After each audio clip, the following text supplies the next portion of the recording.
El doctor Benjamín Revuelta Vaquero actualmente es profesor investigador de tiempo completo de la División de Estudios de Posgrado de la Facultad de Derecho y Ciencias Sociales de la Universidad Michoacana de San Nicolás de Hidalgo, miembro del Sistema Nacional de Investigadores, profesor del Núcleo Académico Básico del Doctorado Interinstitucional en Derecho por la Universidad Michoacana.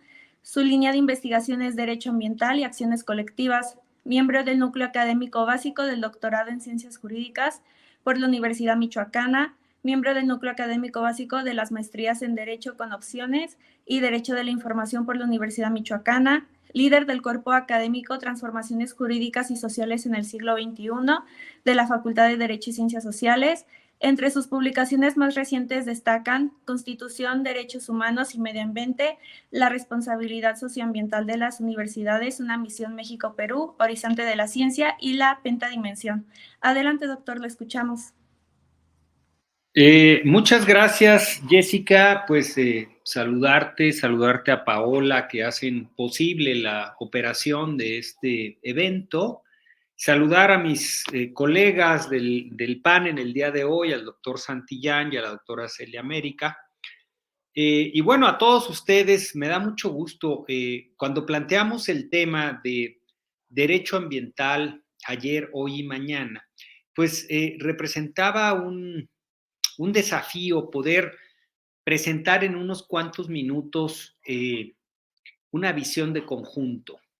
Y bueno, me voy a atrever a hacerlo, sé que es muy complicado, pero voy a tratar de dar una visión de conjunto y después de esto quizás ya en el conversatorio podamos incluir algunos otros temas. Le he pedido a Pau que si me ayuda a pasar una presentación, son solamente cuatro diapositivas. Entonces, pues la verdad es que nos vamos a ir muy, muy rápido. La siguiente, Pau, muchas gracias. Al identificar las fortalezas y los avances de la visión del derecho ambiental, pues he señalado estos 5 momentos. Desde luego que hay muchos momentos más y ustedes seguramente conocen muchos más y lo podríamos enriquecer, pero creo que estos momentos han sido importantes. Pues partimos con la Declaración de Estocolmo de 1972, en donde se hablaba por primera vez de la necesidad de la compatibilidad entre el crecimiento económico y el control de la contaminación. Este documento, que contenía 26 principios, ya reconocía que las actividades del hombre en este momento o en ese momento, hace pues ya 50 años, ¿no? Determinaba nuestro futuro, como ha venido siendo. Después tenemos el informe Brundtland de 1987, que para los estudiosos del derecho ambiental pues ha sido un gran parteaguas. Se habló por primera vez de esta frase que es hermosísima y seguramente a todos nos encanta, que es de nuestro futuro común. Nuestro futuro común. ¿Cuál, de quiénes? Pues de la raza humana y de todos los seres vivientes.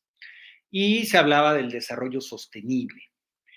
Después, pues vino la Conferencia de las Partes, la Convención Marco de las Naciones Unidas sobre el Cambio Climático, que a partir de ese año se ha venido reuniendo cada año con una serie de convenciones, algunas más exitosas que otras, algunas más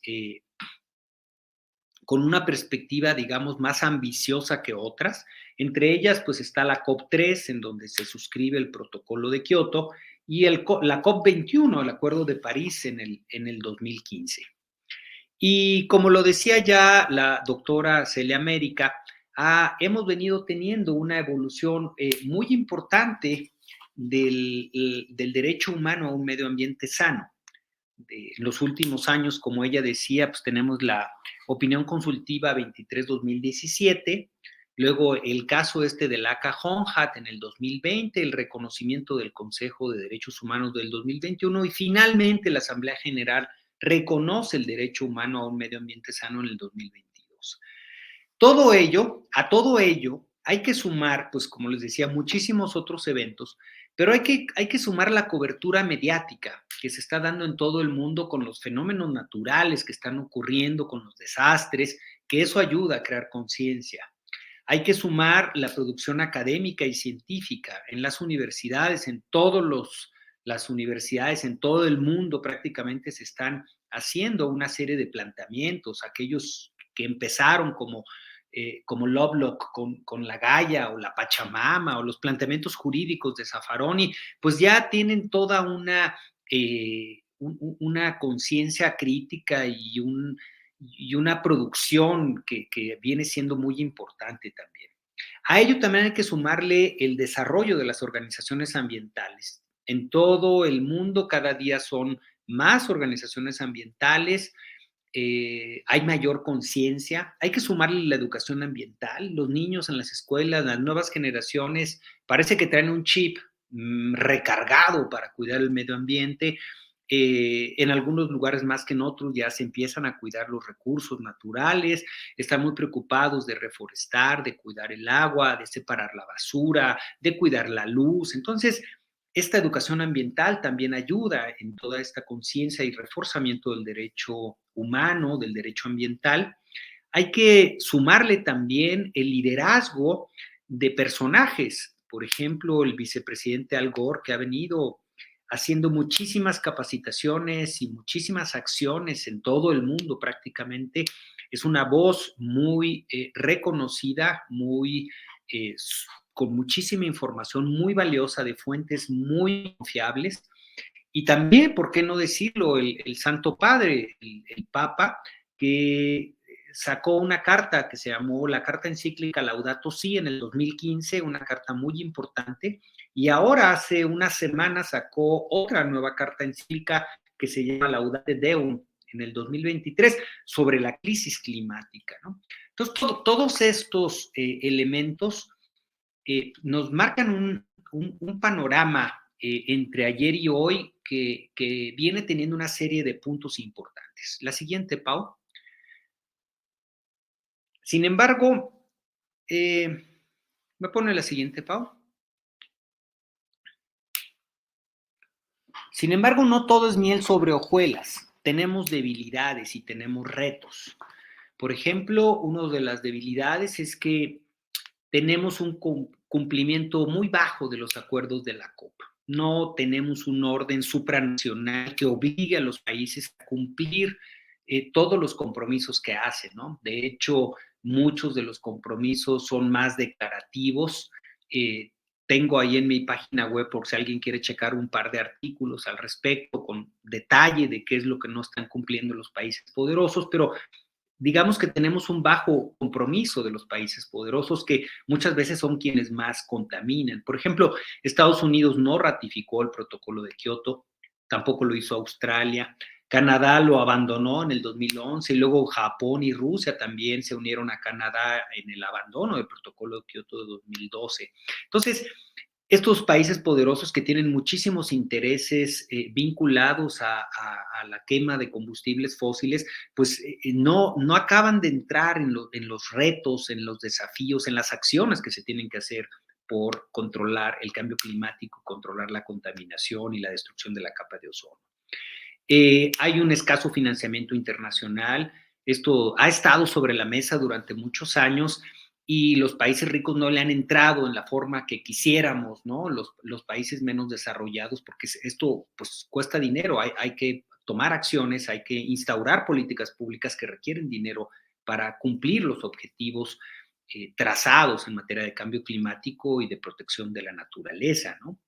Y luego tenemos también como una debilidad o un reto los esfuerzos nacionales, que muchas veces son discrecionales, es decir, cambia una administración y de repente tienes un retroceso, tenemos un retroceso. En Estados Unidos cambió, teníamos a Obama con una visión muy vanguardista, muy pro medio ambiente, y después tuvimos la era Trump, en donde, bueno, pues se echaron para atrás una serie de compromisos, una serie de acciones, y lo mismo puede pasar en México. En algún momento veníamos avanzando, parece que ahora estamos un poco detenidos, ojalá que próximamente retomemos todos los temas ambientales con mucha más fuerza. Hoy tenemos un desmantelamiento de las agencias federales principalmente, y bueno, esto pasa así, entonces tenemos esas debilidades y esos retos, y mientras no tengamos un orden supranacional o un mecanismo internacional con mucha mayor fortaleza, coercitividad y que aseguremos su cumplimiento, vamos a tener este tipo de debilidades o de retos. Finalmente, Pau, me pasas la siguiente. Eh, Pensando en cerrar, pues les diría, ¿hacia dónde vamos? ¿Qué nos espera el mañana? ¿No? Las dos anteriores gráficas de las fortalezas y de las debilidades o retos, pues representarían el ayer y el hoy. Y para completar la visión de la charla en esta primera participación, ¿hacia dónde caminamos mañana? Yo les diría que no tengo la menor certeza que vamos a tener una serie de acciones para reforzar el derecho ambiental. La sequía, por ejemplo, que hoy tiene México y que tiene el mundo, es una sequía grave. Hace unos días dijeron que teníamos una sequía para el mes de septiembre y octubre que no teníamos en 70 años. Tenemos una pérdida, muchos cultivos, sobre todo de maíz y de otras semillas siniestrada. Esto va a hacer que el año que entra el precio del maíz, el precio de las tortillas se van a incrementar, ¿no? Entonces, tenemos una serie de temas que nos están afectando y por el otro lado tenemos una creciente protección del derecho humano al medio ambiente sano. Yo creo, yo visualizo que esto va a seguir creciendo, ya lo decía un colega Mario Peña, que tenemos la ecologización de los tribunales, tenemos el enverdecimiento de las cortes y tenemos un proceso de fertilización cruzada, que es lo que decía la doctora Celia América. Los tribunales están resolviendo ya de manera semejante en México como se están resolviendo en Costa Rica o en Colombia o en Argentina, y está resolviendo así la Corte Interamericana de Derechos Humanos y otros organismos internacionales. Entonces, vamos a esa protección. Yo siempre, aún en medio de las dificultades y de los intereses tan poderosos que existen en el mundo para seguir utilizando energía fósil, yo siempre quiero ver el vaso medio vacío o medio lleno. Yo siempre prefiero verlo medio lleno. Y creo que en este ver en un panorama prospectivo positivo, también creo que vamos a movernos hacia el reforzamiento doctrinal de principios importantes como el derecho ambiental global y junto a este la justicia ambiental global. Porque ya no es un tema de un país, ya no es un tema de una región. Hoy los efectos ambientales, el cambio climático nos están demostrando cada día más que son temas globales. Entonces, esto va aparejado con una mayor conciencia ciudadana universal. Y creo que son las llaves, creo que son los componentes para poder visualizar este fortalecimiento del derecho ambiental en una perspectiva de futuro, porque además esta generación tiene la obligación de cuidar los derechos ambientales de las generaciones futuras.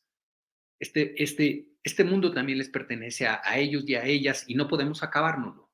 Entonces, creo que hay mucho por hacer, sin lugar a dudas, en aquellos años del 66, cuando los países establecieron dos pactos. Por un lado, los pactos de los derechos civiles y políticos y por el otro, el pacto de los derechos económicos, sociales y culturales, que más adelante se incluirían los ambientales.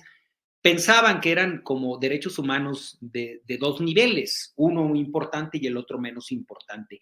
Y hoy el tema de la evolución del derecho ambiental nos muestra que está a la par de cualquier otro derecho humano que tengamos, y no solo eso, sino que tiene una gran perspectiva de futuro el derecho ambiental. Entonces me da mucho gusto poder compartir con estos detalles con ustedes hoy, que es el día del cambio climático, como nos lo ha señalado una colega maestra del doctorado interinstitucional, Paulina Isabel Silva, quien también me ha dado una extraordinaria noticia que no puedo dejar de compartir con ustedes, y es de que el SNI me ha reconocido como nivel 2. Después de 18 años que tenía nivel 1, hoy me han reconocido como nivel 2. Entonces, pues estoy muy contento de todos estos sucesos y de compartir esta plática con ustedes. Y hasta aquí dejo esta primera intervención. Muchas gracias.